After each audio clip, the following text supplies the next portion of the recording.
la douceur de vous retrouver et la douceur de voir se renouveler le miracle de votre présence. Ces derniers temps, vous l'aurez remarqué, ce qui était rare et exceptionnel, c'était la simple normalité. Et la normalité serait-elle maintenant redevenue normale? Espérons. L'époque, en tout cas, nous aura permis de découvrir de tels paradoxes. Mais pour commencer, mesdames et messieurs, une énigme. Cette page de couverture d'un cahier de brouillon du cours de poétique de Valéry, daté de 1943, appartenant à la Bibliothèque nationale de France. On y voit une sorte de monstre indéterminé, un félin à tête humaine, un sphinx égyptien peut-être, se cabrant au-dessus d'un bâtiment en ruine et en flammes, à moins que les deux dessins, le bâtiment et le félin, ne soient indépendants. Mais il y aurait peut-être un indice que je vous donnerai pour illustrer pour éclairer du moins cette illustration énigmatique. C'est cette statue de Shiva Nataraja, encerclée de flammes, incendiant l'univers au terme de chaque cycle cosmique. Alors, le rapprochement que je fais entre les deux figures est un rapprochement en fait sauvage, c'est du comparatisme sauvage que je pratique ici. Il n'y a pas d'influence directe de cette représentation de Shiva sur Valéry, mais c'est un indice qui peut-être nous aidera à éclairer le dessin même de Valéry. Nous reviendrons sur ce cahier de brouillon de 1943 à la fin de la leçon et je confie cette image à votre mémoire. Je posais la dernière fois la question d'inspiration leibnizienne, pourquoi y a-t-il des œuvres plutôt que rien? Et je disais, vous vous rappelez peut-être, que s'il y a des œuvres autour de nous, c'est au moins pour deux raisons. D'une part, parce qu'elles ont été créées, et d'autre part, parce que, une fois créées, elles ont été conservées jusqu'à nous, de sorte que nous pouvons en jouir d'une manière ou d'une autre. Et Paul Valéry apporte à cette double question une réponse intéressante, selon moi. D'après lui, s'il y a des œuvres plutôt que rien, c'est en premier lieu parce que l'esprit, tout esprit, produit continuellement du nouveau, produit des éléments qui serviront de matériaux à une œuvre achevée, mais aussi parce que une certaine exigence, on pourrait dire sociale au sens large, est ressentie par le créateur. Alors cette production naturelle de l'esprit, c'est en vérité le sujet d'un poème de Valéry, qui est le poème Palme, qui termine le recueil Charme. Et l'avant-dernière strophe de ce poème est bien connue. Patience, patience, patience dans l'azur. Chaque atome de silence est la chance d'un fruit mûr. Viendra l'heureuse surprise, une colombe, la brise, l'ébranlement le plus doux, une femme qui s'appuie, feront tomber cette pluie où l'on se jette à genoux. Alors voilà pour le mûrissement individuel de l'œuvre. L'œuvre, un mûrissement fait de toutes les expériences accumulées. La beauté de cette strophe réside notamment dans la transition insensible que le poète réussit à ménager dans la métaphore de la palme. Il s'agit bien, en effet, dans cette strophe, de décrire le mûrissement de la palme et de son fruit. Mais l'image de la palme désigne métaphoriquement l'esprit qui mûrit ses propres productions.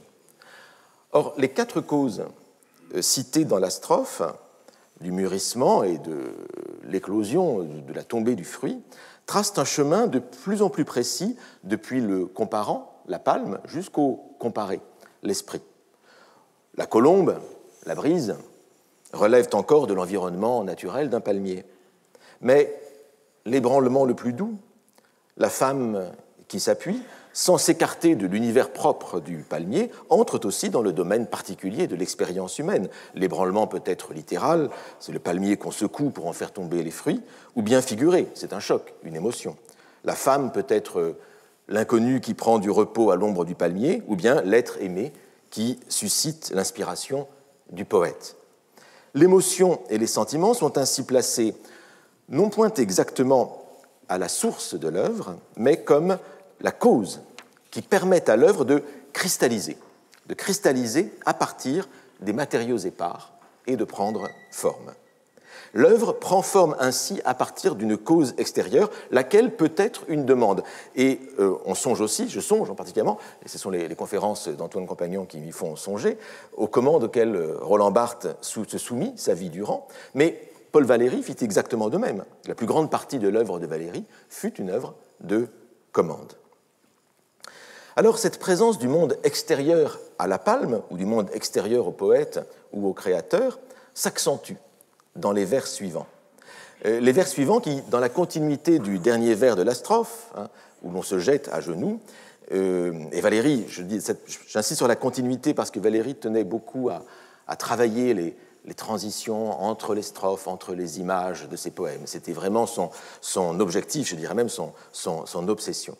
Mais la strophe suivante, en fait, évoque littéralement l'inscription de l'œuvre dans la communauté humaine. Qu'un peuple à présent s'écroule, palme, irrésistiblement, dans la poudre qu'il se roule sur les fruits du firmament. Je ne cite pas le reste de la strophe, qui est pourtant très, très beau. Mais ce qu'on voit dans cette strophe, c'est le public qui entre en action pour accueillir les fruits de la création artistique ou poétique. C'est dire qu'aucune œuvre n'est faite seule, et elle est même doublement reliée au monde extérieur. Elle a des causes externes, comme on a vu, mais elle vise aussi un monde extérieur, parmi lequel elle va vivre sa vie d'œuvre détachée de l'auteur.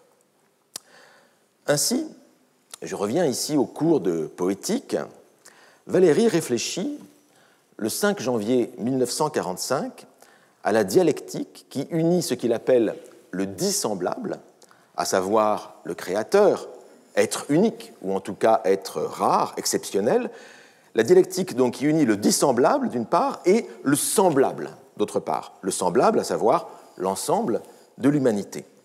Tout créateur, nous dit Valéry, crée pour autrui, pour son semblable, c'est-à-dire pour un autre être humain. Et là, j'ai un peu d'émotion, si vous voulez, à le faire ici. Je voudrais faire entendre ici une seconde fois les mots mêmes prononcés par Valéry en cette enceinte, le 5 janvier 1945, parce que nous avons ces mots qui ont été transcrits par une sténotypiste. Il résonne ici donc pour la seconde fois. Si cet inventeur, ce créateur, ce poète, ce professeur, etc., revient en lui-même et reprend conscience du vrai mécanisme de sa production, ce qu'il ne fait pas toujours et souvent ce qu'il se garde de faire, il ne manquera pas de trouver inévitablement encore du semblable au fond de ce dissemblable. Pourquoi ? Parce que tout ce qu'il fait, l'œuvre aussi originale qu'on voudra, quoi qu'on fasse, se fait d'abord en fonction d'une connaissance qu'on a du semblable, d'une idée que nous avons de l'homme, qui est le semblable par excellence, le semblable type, le semblable abstrait. De plus, laissant de côté toute expérience qu'il a acquise en profitant des autres, je laisse ceci de côté, je fais abstraction des acquisitions. Il y a une acquisition, cependant, dont je ne puis pas faire abstraction, acquisition fondamentale qui est l'acquisition du langage. Ainsi, d'un côté, le semblable est en quelque sorte l'objet du travail même, objet inconscient, je veux bien, du travail que fait l'unique, le dissemblable, le créateur, que fait celui qui s'isole en lui-même, qui reste avec lui-même et qui a affaire à son propre esprit, qui se concentre, qui ferme sa porte et qui, sous sa lampe, cherche quelque chose et le trouve. Cet isolé, ce Robinson-là, malgré tout, ne peut travailler qu'avec, dans l'ombre, autour de sa lampe, une humanité qui attend, une société qui attend, et qui aura besoin de ce qu'il fait là, lui seul, pour lui seul. D'autre part, s'il descend en lui-même suffisamment, s'il se scrute suffisamment, il trouvera en lui-même précisément ce que son acte intérieur ne peut faire qu'avec des instruments, des moyens qui lui ont été fournis par d'autres. Et parmi ces moyens, l'essentiel, le capital, le principal est évidemment le langage. Ce que ce même type porte en lui-même de plus intime, de plus secret, de plus caché, son mystère en tant qu'il peut s'exprimer, est quelque chose qu'il a reçu de l'extérieur qui lui a été légué dans son enfance par des gens qui ont eux-mêmes fait ce langage. Bon, il y aurait beaucoup à commenter de ces propos de Valéry dans ce cours du 5 janvier 1945. En tout cas, je voudrais juste insister ici sur le fait qu'on est bien loin de l'idée trop commune d'un Valéry érigeant en archétype et en modèle le cerveau solitaire, dont l'exemple le plus frappant, serait fourni par le personnage de Monsieur Teste. Robinson, qui apparaît ici, qui est une autre figure chère à Valéry, Robinson utilise toujours le langage. Et le langage est la présence en nous de la société et de l'humanité.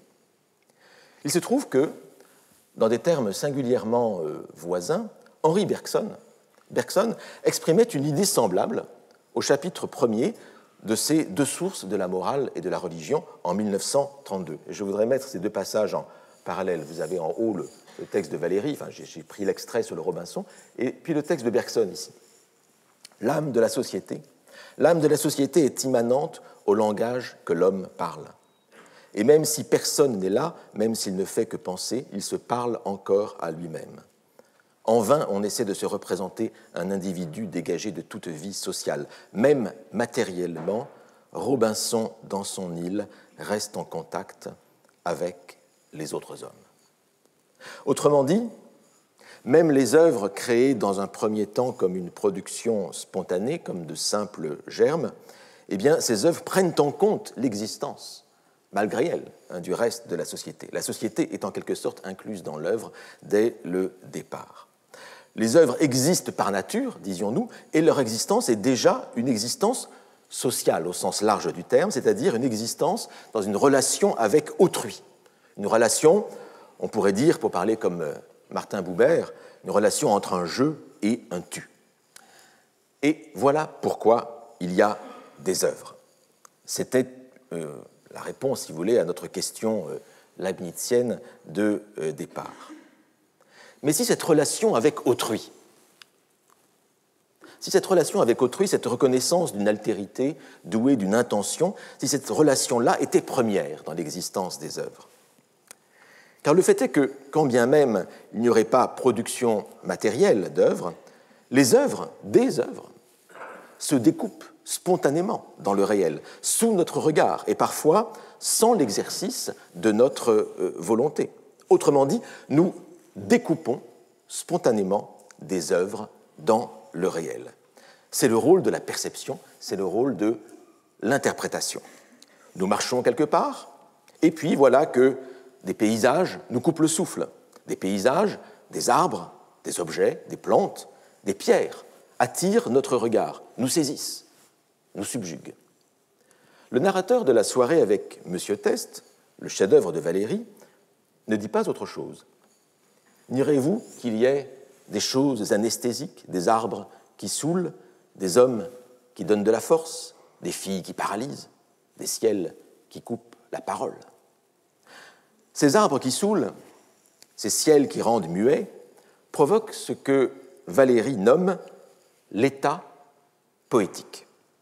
Car, Valéry le répète souvent, l'état poétique est un état naturel que nous éprouvons spontanément dans l'existence.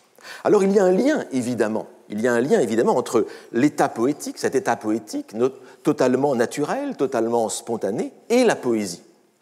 Car le rôle de la poésie consiste précisément à recréer artificiellement cet état poétique que nous éprouvons ordinairement sans avoir besoin de lire de la poésie. Et là, je voudrais citer un autre cours, ici, la leçon du 17 mars 1945.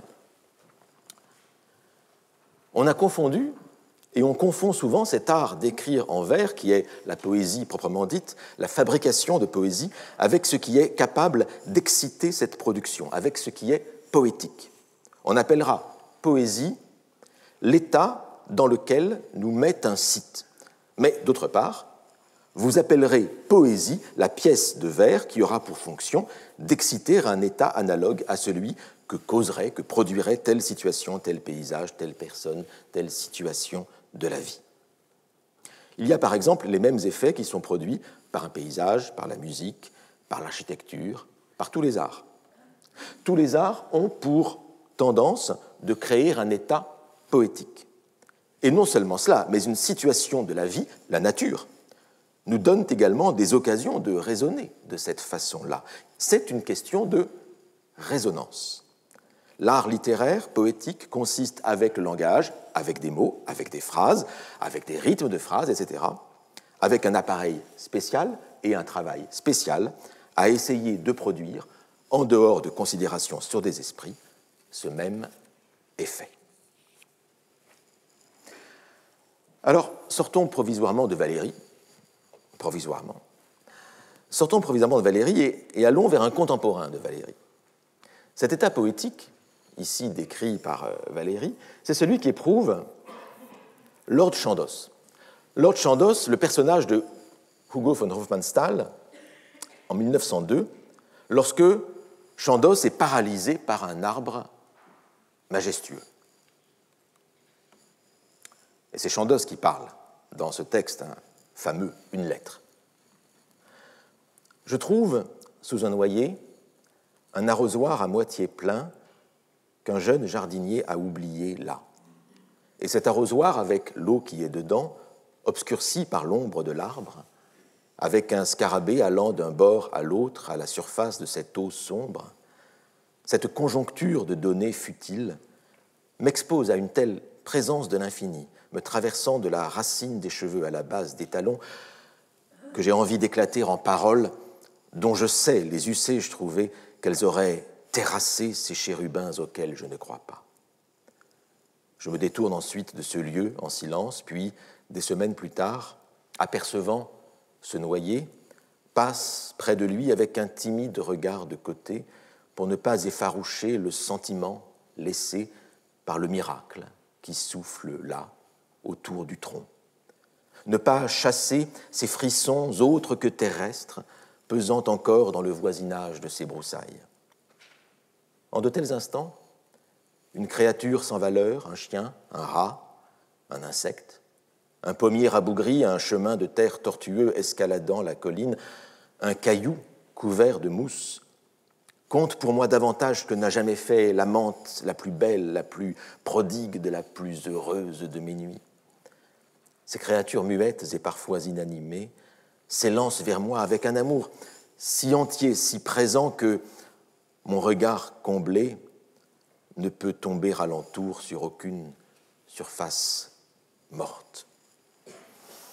Texte extraordinaire, écrit par quelqu'un qui, justement, apparemment, est dans l'incapacité de mettre en mots ce qu'il voit autour de lui. Le malheur de Lord Chandos, en effet, ce qu'il raconte à son interlocuteur, c'est qu'il s'estime dans l'incapacité de mettre en mots l'émotion qui le submerge à la vue du réel, la surabondance du réel. Mais cela dit, il est quand même capable d'écrire la lettre que nous lisons. Mais c'est quand même une autre histoire. Lord Chandos est devenu incapable, sensément, de composer de la poésie pour créer, comme dirait Valéry, pour créer artificiellement un état poétique. Et la lettre que nous avons est en quelque sorte le succédané d'un poème perdu, le poème qu'il est dans l'incapacité d'écrire. Mais vous me direz peut-être que je ne traite pas le sujet. Un paysage n'est pas une œuvre. Nous ne l'avons pas créé. Nous n'en sommes pas les auteurs, soit. Cela dit, les croyants en un démiurge ont moins de problèmes avec cela. Comme le dit le psaume 19, les cieux racontent la gloire de Dieu, le firmament proclame l'œuvre de ses mains, le jour en prodigue au jour le récit, la nuit en donne connaissance à la nuit. Alors de cette émotion devant la beauté du monde sort l'argument téléologique classique de l'existence de Dieu, argument censé prouver l'existence d'un créateur en raison de l'ordre constaté dans le monde. On constate l'œuvre et donc on suppose un artiste. Mais vous n'êtes pas obligé d'être croyant, de croire en l'existence d'un démiurge pour reconnaître l'existence de l'œuvre en laquelle consiste le beau paysage ou le bel arbre. Certains morceaux de notre environnement s'imposent à nous comme l'expression de ce que Kant nomme peu ou prou une finalité sans fin. Finalité sans fin. Finalité parce que ces portions du monde se donnent à nous comme si elles nous étaient destinées. Sans fin parce que personne n'est matériellement à l'origine de la production de cette portion du monde. Cette œuvre d'origine purement naturelle existe parce qu'elle est créée par notre regard. L'intention en laquelle consiste l'œuvre vient de vous-même. C'est votre regard qui découpe le réel et impose l'évidence de l'œuvre.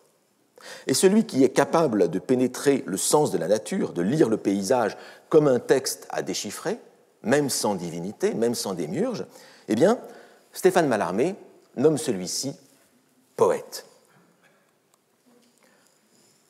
Loin de tout, la nature, en automne, prépare son théâtre, sublime et pur, attendant pour éclairer dans la solitude de significatifs prestiges que l'unique œil lucide qui en puisse pénétrer le sens notoire, le destin de l'homme, un poète, soit rappelé à des plaisirs et à des soucis médiocres. Bon, la phrase est un petit peu alambiquée, comme souvent la prose de Mallarmé, mais l'idée est celle-ci, c'est que l'automne prépare des prestiges pour un individu qui est absent, qui serait le seul, qui vient de quitter la nature pour revenir à la ville. C'est au début d'un compte-rendu d'Hamlet. Donc il est revenu à la ville voir du théâtre. Et le seul individu, le poète, qui pourrait comprendre le sens de ce spectacle de la nature, eh bien, n'est plus dans la nature. Or, et c'est là que je voulais en venir, puisque je n'oublie pas notre question, malgré les apparences, notre question étant pourquoi y a-t-il quelque chose plutôt que rien? La création de l'œuvre par le regard n'est pas sans influence sur le réel lui-même. Ainsi, aujourd'hui, lorsque nous reconnaissons spontanément la beauté d'un site, nous avons tendance à vouloir le protéger. Mais protéger tel site sauvage, protéger le littoral, sanctuariser le site, ce n'est rien d'autre qu'agir sur le réel, même s'il s'agit d'une action par omission, de même que l'on parle d'un mensonge par omission. La non-intervention, le fait de ne pas saccager un espace, c'est en vérité une intervention dans cet espace, et peut-être l'intervention la plus difficile, la plus courageuse, celle qui demande le plus d'efforts. Nous le voyons bien par les pressions contre lesquelles doivent résister ceux qui veulent protéger des sites. On connaît Eugène Viollet-le-Duc comme le génial restaurateur de bâtiments du Moyen-Âge. Le Mont-Saint-Michel, la cité de Carcassonne, les remparts d'Avignon, ou bien sûr Notre-Dame de Paris, qui doit tant à ce grand architecte qu'il a transfiguré comme un chef-d'œuvre du romantisme. Et c'est pourquoi on a bien raison de restaurer l'admirable flèche de Viollet-le-Duc. Mais sait-on assez que, en 1876, ce même Viollet-le-Duc, qui travaillait alors à la restauration de la cathédrale de Lausanne, réfléchit à une possible restauration du Mont Blanc dans son état primitif, dans un livre intitulé « Le massif du Mont Blanc, étude sur sa constitution géodésique et géologique, sur ses transformations et sur l'état ancien et moderne de ses glaciers ». Viollet-le-Duc s'inquiète dans ce livre de la dégradation du lieu par l'effet des êtres humains, par les activités pastorales, et il projette un reboisement qui permettrait d'éviter les avalanches et les éboulements. Je cite. L'été, vous voyez des processions de touristes parcourir ces vallées, ces sommets. Qu'en rapportent-ils la plupart? Des bâtons marqués aux endroits à visiter, des récits dans lesquels la vanité a plus de part que l'observation fructueuse et la satisfaction d'avoir écrit leur nom sur les registres de 20 ou 30 stations alpestres. Alors, ici, en lisant ce texte, ce paragraphe de Viollet-le-Duc, veuillez m'excuser, mais ce paragraphe me fait inévitablement songer, par exemple, soit à Tartarin sur les Alpes, soit surtout au voyage de M. Perrichon, d'Eugène Labiche. Vous vous rappelez, M. Perrichon part en vacances à Chamonix, comme tout bon bourgeois parisien du Second Empire. Mais je continue ici le texte de Viollet-le-Duc. La nature, rigoureusement fidèle à ses lois, ne fait pas remonter la pente aux cailloux que le pied du voyageur a précipité dans la vallée, ne ressème pas la forêt que notre main imprudente a coupée, lorsque la roche nue apparaît et que la terre a été entraînée par les eaux des fontes et des pluies, ne rétablit pas la prairie dont notre imprévoyance a contribué à faire disparaître l'humus. Ces lois, loin d'en comprendre la merveilleuse logique, vous en détruisez l'économie, ou tout au moins vous en gênez le cours. Tant pis pour vous, humains. Mais alors, ne vous plaignez pas si vos plaines sont ravagées, si vos villes sont rasées, et n'imputez pas vainement ces désastres à une vengeance ou à un avertissement de la Providence. Car ces désastres, c'est en grande partie votre ignorance, vos préjugés, votre égoïsme qui en sont la cause. Alors non, ce n'est pas Greta Thunberg qui parle, mais le fait est que c'est une page qui exprime une préoccupation écologique étonnamment actuelle. Car il y eut une écologie avant l'écologie, un écologisme avant l'écologie, et l'on aimerait qu'aujourd'hui, on ne réduisit pas systématiquement le passé à un âge aveugle et irresponsable où tous se seraient accommodés d'une exploitation sans frein de la nature. Je suis au regret de le dire, mais nous avons eu aussi des ancêtres intelligents et sensibles dont l'action et la parole permirent à la nature de n'être pas si totalement détruite qu'elle l'eût été si ces consciences écologiques avant la lettre n'avaient existé. Alors, le texte de Viollet-le-Duc montre plusieurs choses. D'abord, c'est que, finalement, et c'est le paradoxe effrayant, la reconnaissance de la beauté du Mont Blanc aboutit finalement à son altération. C'est le fameux paradoxe de Venise. Venise qui risque de mourir de l'admiration dont elle est l'objet. C'est-à-dire que reconnaître l'œuvre peut conduire finalement à sa destruction. Mais ce que nous dit aussi Viollet-le-Duc, c'est que la perte des œuvres, d'une part, et la perte des paysages, d'autre part, sont toutes deux liées à une commune incurie. Et la préservation des œuvres doit être l'objet d'une action volontaire. Les œuvres ne subsistent pas comme cela, sans qu'on s'en occupe.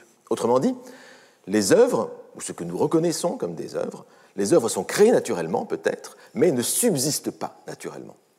Voilà l'une des grandes leçons.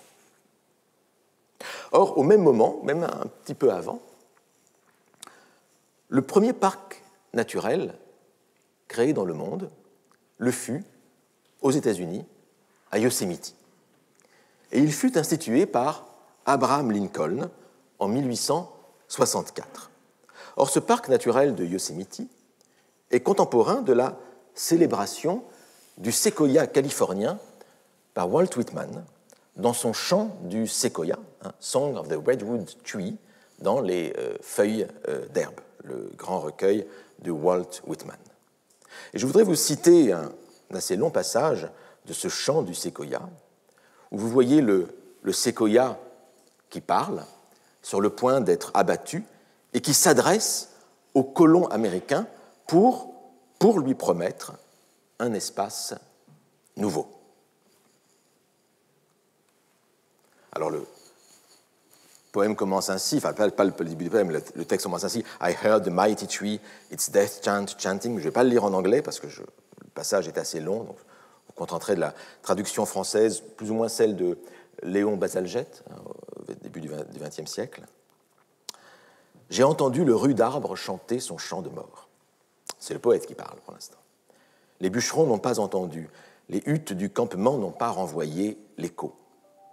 Les conducteurs à l'oreille fine, ni ceux qui manient chêne et vérin n'ont entendu, lorsque les esprits du bois, sortis de leur retraite millénaire, vinrent se joindre au refrain. Mais, dans mon âme, j'ai clairement entendu.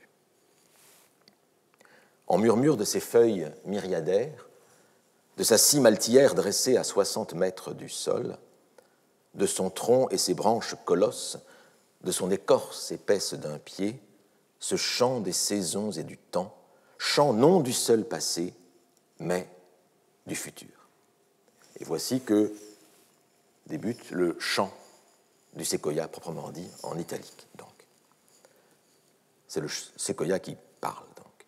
Toi, ma vie passée sous silence, et vous toutes joies innocentes et vénérables, ma vie persistante, rustique, avec ses joies parmi pluies et soleils de maint été, et la blanche neige et les nuits et les vents fous, ô les grandes joies âpres, patientes, les joies robustes de mon âme, indifférentes à l'homme, car sachez que je porte l'âme qui me sied. Moi aussi, je suis doué de conscience, d'identité, et tous les rocs et montagnes en sont doués, ainsi que toute la terre. Joie de la vie qui sied à moi et mes frères. Notre heure, notre fin est arrivée. Et point lugubres en disparaissant, frères majestueux, nous qui avons noblement rempli notre heure, avec le calme contentement de la nature, avec une immense joie muette, nous saluons ce pourquoi nous avons travaillé pendant tout le passé et leur cédons la place. Pour eux, depuis longtemps prédit, pour une race plus grande qui elle aussi remplira noblement son heure, pour eux, nous abdiquons. En eux, nous survivons, ô roi de la forêt. En eux, ce ciel et cette terre, ces pics de montagne, Shasta, Nevada, ces immenses rocs à pics, cette amplitude, ces vallées, le Yosemite lointain, en eux seront absorbés, assimilés. Donc eux, c'est les colons, hein, c'est clair, et nous, c'est l'ensemble des séquoias de la forêt qui seront remplacés par les colons. Le poète reprend la parole. Puis, à des accents grandis, le chant s'éleva, plus fier encore, plus extatique, comme si les héritiers et les divinités de l'Ouest, si unissant de voix de maître, y prenaient part. Et le chant reprend. Ni blêmi par les idoles de l'Asie, ni rougi par le vieil abattoir dynastique de l'Europe, domaine de complots assassins tramés par les trônes, avec relents de guerre et d'échafauds flottant encore partout, mais sortis des longues et innocentes parturitions de la nature, et depuis lors édifiés en paix, cette terre vierge, terre de la côte ouest, à l'homme nouveau qui culmine, à toi, l'empire nouveau, à toi, depuis longtemps promis, nous les donnons en gage, nous les consacrons. Malheureusement, ici, dans ce texte français, il n'y a pas le rythme du texte de Whitman en anglais. Mais pardonnez-moi d'avoir cité si longuement cet immense poème, dont je n'ai en fait donné pour l'instant que le tiers du poème. Le poème était très, très long, comme tout ce que fait Whitman, du reste. Mais il fallait bien prendre ce temps poétique, ce temps lyrique, pour rendre le caractère grandiose de cet hymne chanté par la nature elle-même en l'honneur de l'homme nouveau. Et un hymne d'autant plus grandiose qu'il s'agit paradoxalement d'un hymne d'abdication. L'empereur de la forêt, le séquoia, abdique solennellement son empire au profit de son nouveau maître, le colon américain, qui prend possession d'une terre nouvelle, réputée vierge et inhabitée. Je dis réputée vierge et inhabitée parce qu'il faut reconnaître quand même le caractère assez mythique de cette virginité, comme si, par exemple, il n'y avait pas eu des Amérindiens à Wenatchee vivant dans la vallée de Yosemite, et comme si on n'avait pas expulsé ces Amérindiens à partir de 1851. Mais passons. Nous sommes dans un texte fondateur, un texte de légende, et la vérité historique n'est pas son objet. Le paradoxe du poème de Whitman, et je dirais même sa tension pour nous aujourd'hui presque révoltante. Je dis pour nous révoltante parce que nous sommes un peu tous, ici j'imagine, comme Idéfix, le chien d'Astérix, hein, qui hurle à la mort dès qu'un arbre est abattu. Mais la tension révoltante du poème consiste à unir la célébration de la beauté du séquoia à l'annonce de sa mort, puisqu'il est sur le point d'être abattu et que les bûcherons, comme on le voit dans le poème, s'affairent déjà autour de lui. L'idée du poème, donc, est celle d'un passage de témoin, un passage de témoin de l'arbre à l'homme. Et le chant du séquoia est ce témoin, justement. Il est ce token, comme on dit en anglais. Et le gage idéologique de ce passage de témoin, ce qui justifie profondément la célébration du bûcheron assassin par l'arbre qu'il tronçonnera, ce qui est assez pervers quand même, eh bien, le gage idéologique de ce passage de témoin, c'est la proclamation d'un lien paradoxal entre nature et culture. La nature intacte, préservée, devient paradoxalement, pour Whitman, la promesse d'une culture nouvelle, d'une civilisation nouvelle, d'un nouveau progrès. Le sentiment du sublime que nous éprouvons naturellement devant un séquoia devient le gage d'une promesse, la promesse d'une terre, comme cette promesse qui fut faite à Moïse dans l'Ancien Testament. Ici, il ne s'agit pas bien sûr de la Terre sainte, mais il s'agit de la conquête de l'Ouest.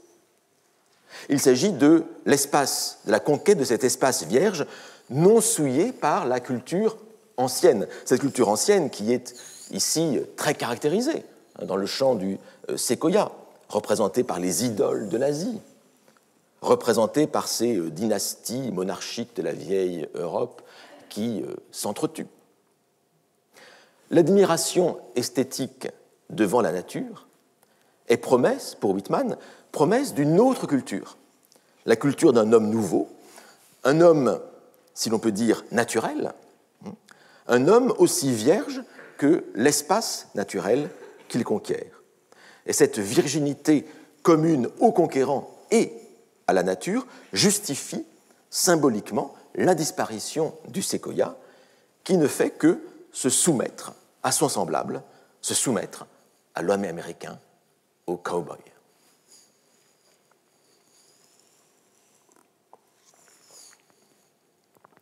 C'est tout l'inverse de la fameuse élégie de Ronsard contre les bûcherons de la forêt de Gâtine, avec laquelle, évidemment, un rapprochement s'impose de manière spontanée.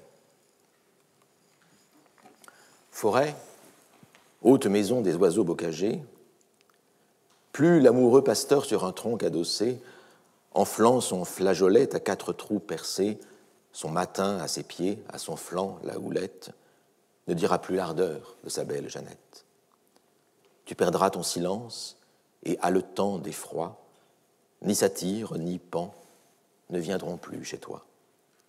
Adieu, vieille forêt, adieu, tête sacrée, de tableaux et de fleurs autrefois honorées. On voit bien qu'ici que, à l'inverse de Whitman, Ronsard veut sauver la forêt, non pas parce qu'elle est vierge, mais précisément parce que les divinités y habitèrent, les satyres, les pans, parce qu'on y rendit des cultes, les tableaux, les fleurs autrefois honorées, parce que des bergers la fréquentèrent, l'amoureux pasteur sur son tronc adossé. Et tout cela, c'est exactement tout ce que le chant du séquoia de Whitman fait mine d'aborer. Aborer, je dis bien avec un B, pas adorer. Et qu'est-ce qu'il déteste, ce chant du séquoia? Il déteste justement ce vieux monde, cette vieille Europe, où chaque arpent de terre a une histoire et que nul ne peut prétendre être le premier à fouler. Chez Ronsard, au contraire, c'est la culture qui invite à préserver la nature. Toutefois, dans le poème de Ronsard, comme chez Whitman, les bûcherons finissent par couper les arbres.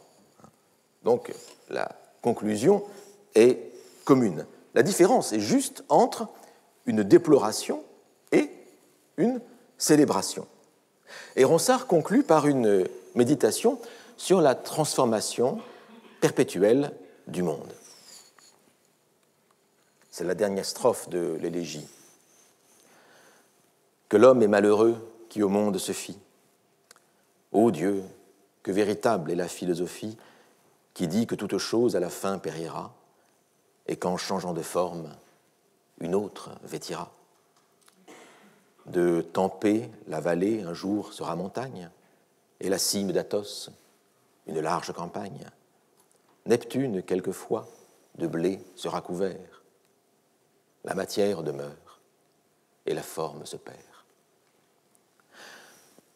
Ainsi, et l'image est aussi d'origine biblique, comme vous le savez, les vallées se transforment en montagnes, les montagnes en vallées, le blé, et c'est un paradoxe antique bien connu, le blé poussera sur la mer.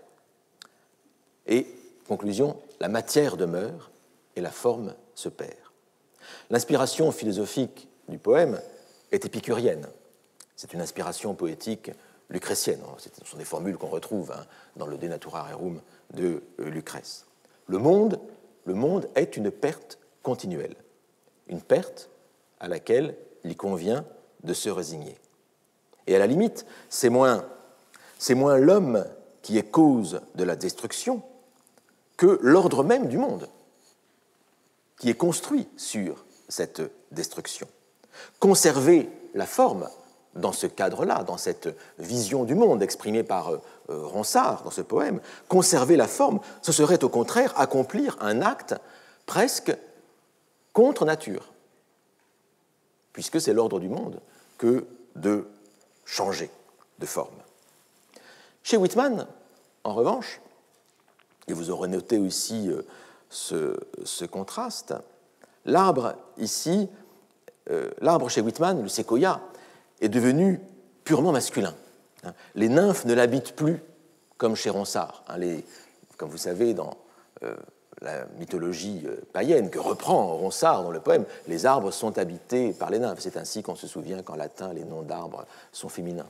C'est une règle grammaticale bien connue. Mais chez Ronsard, la forêt est féminine. Chez Whitman, l'arbre est devenu purement masculin, il est devenu un emblème de vigueur, de force. Et le message viriliste du séquoia coïncide aussi bien avec une admiration esthétique de la beauté, de la grandeur et de la force de la nature qu'avec la promesse d'une civilisation nouvelle. Et donc, créer d'un côté le parc naturel de Yosemite et abattre des séquoias pour faire route aux pionniers du Grand Ouest, c'est tout un. C'est la même chose. C'est un acte de fondation et même de création. Et cet exemple peut nous faire réfléchir, je crois, à une dialectique possible de la création et de la destruction. Le séquoia s'abolit en tant qu'arbre pour ressusciter en tant que sujet et que voix du poème. Il est, si je puis dire, il est comme la fleur de Mallarmé. La fleur de Mallarmé, vous savez, dans ce texte célèbre, Crise de vers, qui est absente de tout bouquet, parce qu'elle est l'idée même de la fleur. Eh bien, le séquoia de Whitman, abattu par les pionniers du Far West, devient à la fois le sujet du poème et l'absent de toute forêt.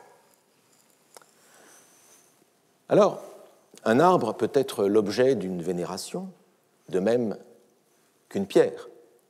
C'est-à-dire qu'on peut les ériger en œuvre.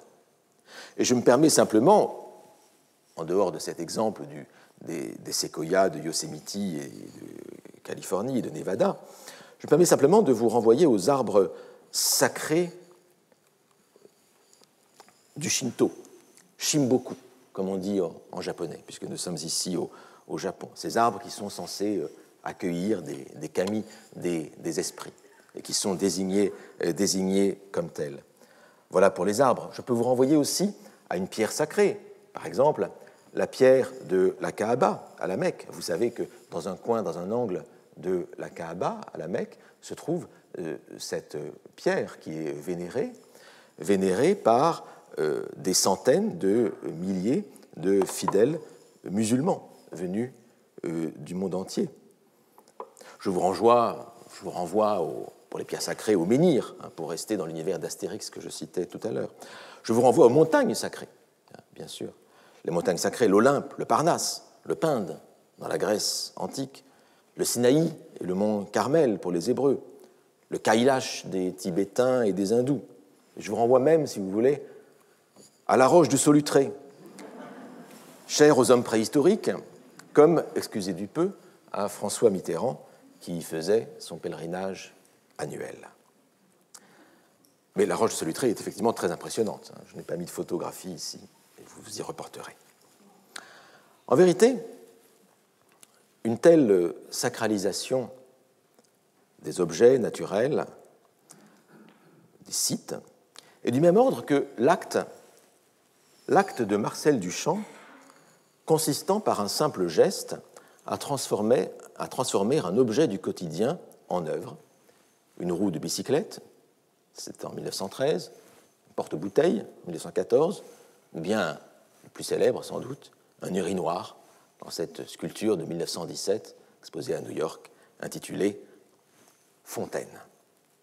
Et ça, c'est la photographie de l'urinoir, de la fontaine d'origine, excusez-moi, puisque l'œuvre a été plusieurs fois détruite et reconstruite. Ce geste fondateur de l'art contemporain, qui fut beaucoup décrié à l'époque, et parfois encore aujourd'hui, est en réalité un retour aux sources de l'émotion esthétique, qui s'est souvent exprimée d'abord, cette émotion, sous une forme religieuse, avant que les domaines esthétiques et religieux ne se séparassent. C'est le regard qui crée l'œuvre. Et je voudrais renvoyer ici aux analyses d'Arthur Danto dans La transfiguration du banal.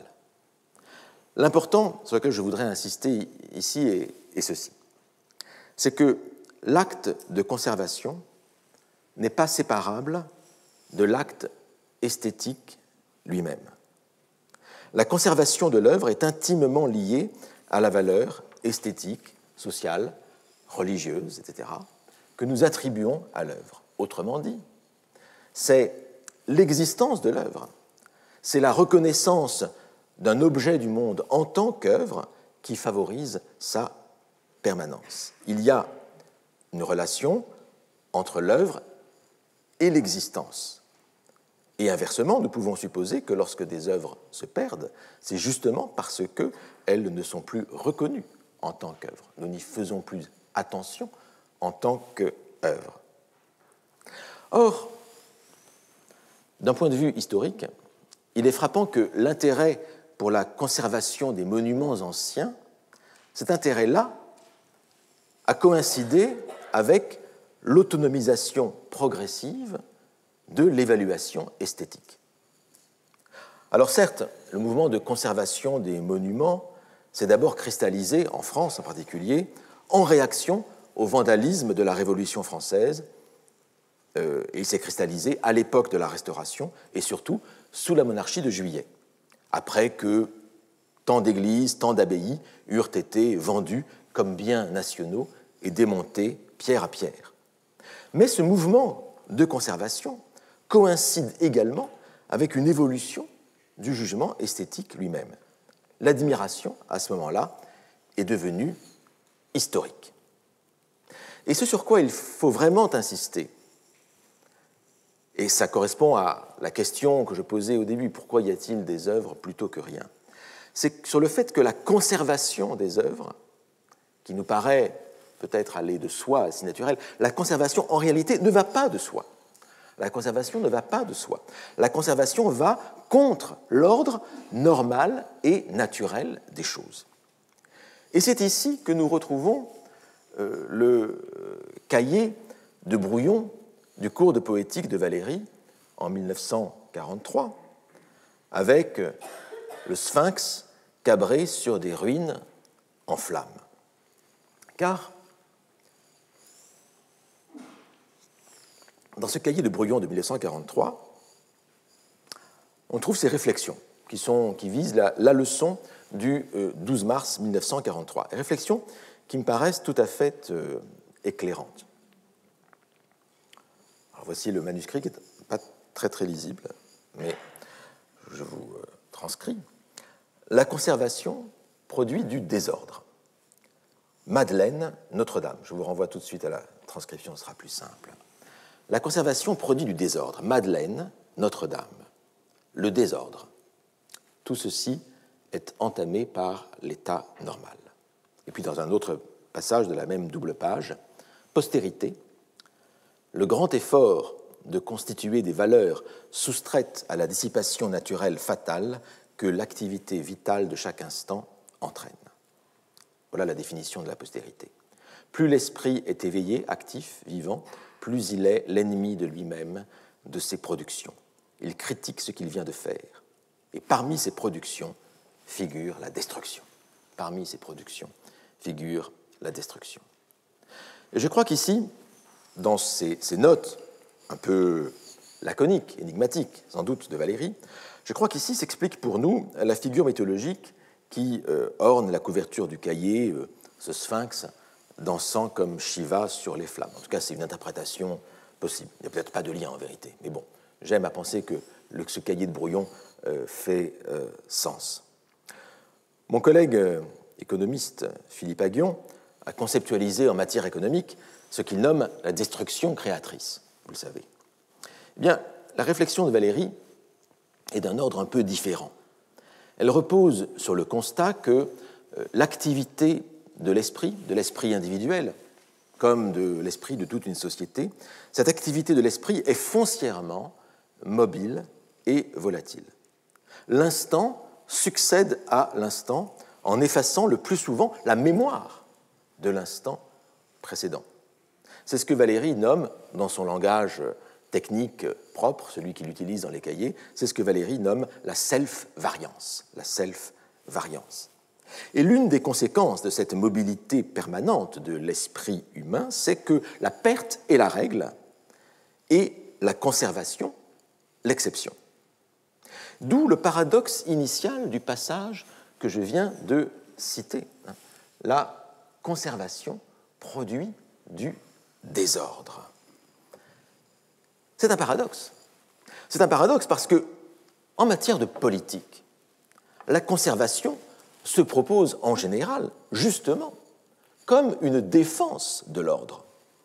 Et c'est la défense de l'ordre qui justifie les programmes conservateurs. Or, Valéry énonce ici l'idée exactement inverse. La conservation produit du désordre.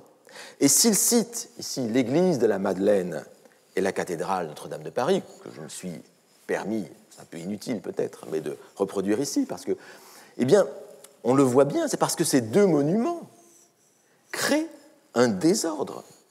Ils créent un désordre de type esthétique, en maintenant des styles architecturaux anciens, style néoclassique pour la Madeleine, style gothique pour Notre-Dame, dans un environnement moderne. Et du reste, ces deux monuments ne sont pas cohérents entre eux. Comment, dans une même ville, dans un même espace, ces deux monuments peuvent-ils coexister? Ce n'est pas normal. Et en vérité, ce n'est pas normal historiquement.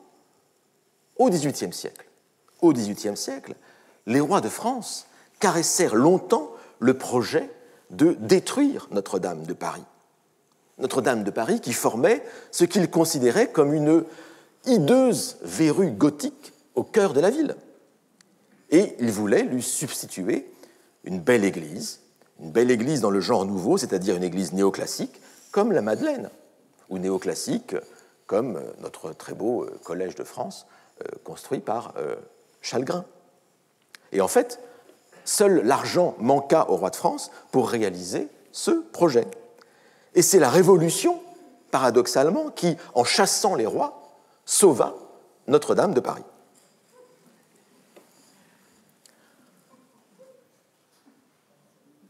Il n'est que trop facile pour un monument de disparaître. C'est le cours normal des choses. Nous ne le savons que trop, et par expérience directe, puisque Notre-Dame de Paris, justement, faillit disparaître sous nos propres yeux il y a à peine 3 ans. Elle est à présent sauvée, les murs en sont sauvés, l'essentiel quand même en est sauvé, et nul, ou presque, n'a songé à profiter de l'incendie pour faire disparaître l'édifice et lui substituer un bâtiment au goût du jour.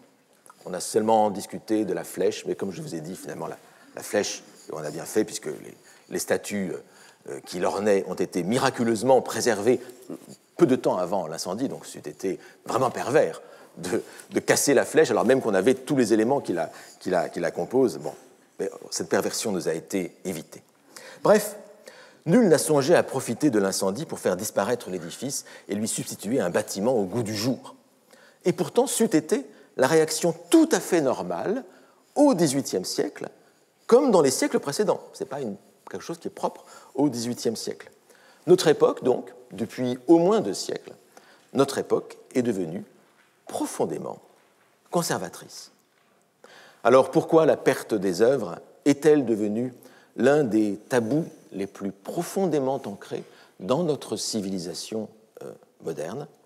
Eh bien, c'est ce que nous verrons la prochaine fois, à savoir dans 3 semaines, le 1er février. Je vous remercie pour votre attention.